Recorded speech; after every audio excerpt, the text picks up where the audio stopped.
In the year 2000, I received my very first Disneyland annual pass as a gift, and shortly after, I went on a trip to Disneyland with my friends. The first thing I wanted to go on was my all-time favorite ride, the Haunted Mansion.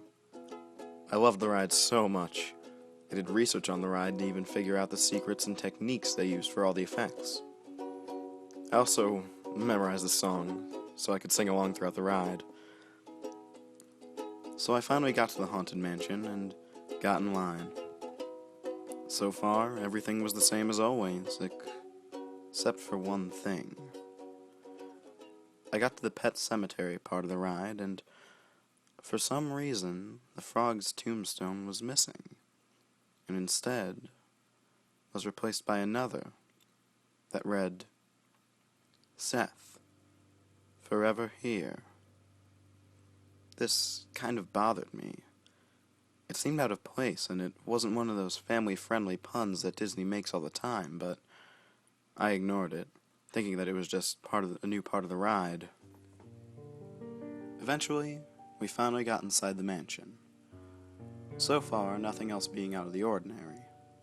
The waiting room is still just the waiting room, the ghost host still says the same line as he always does, and then I go into the stretching room part of the ride, and all seems normal. Until the part where the room goes dark.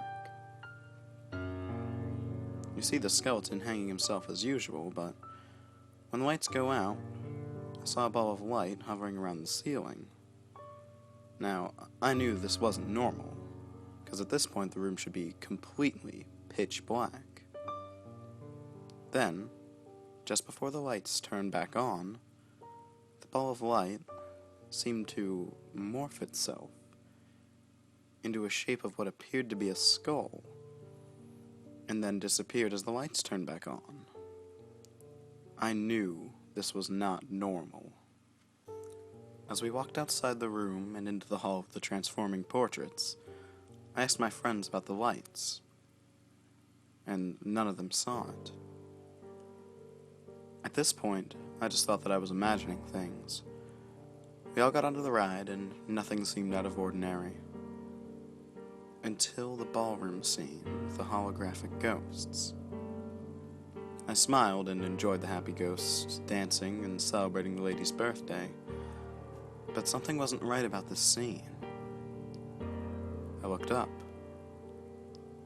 and saw the most horrifying thing I've ever seen in my life.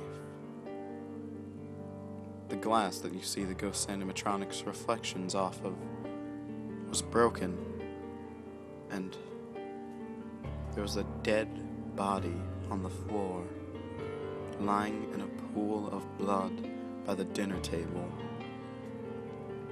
My friends and I freaked out, and all the passengers screamed. The ride stopped, the lights turned on, and an announcement was made on the loudspeakers. "Disneyland thanks you for this visit. Please evacuate the attraction in an orderly fashion. A cast member will be with you shortly to assist you with your evacuation. Thank you."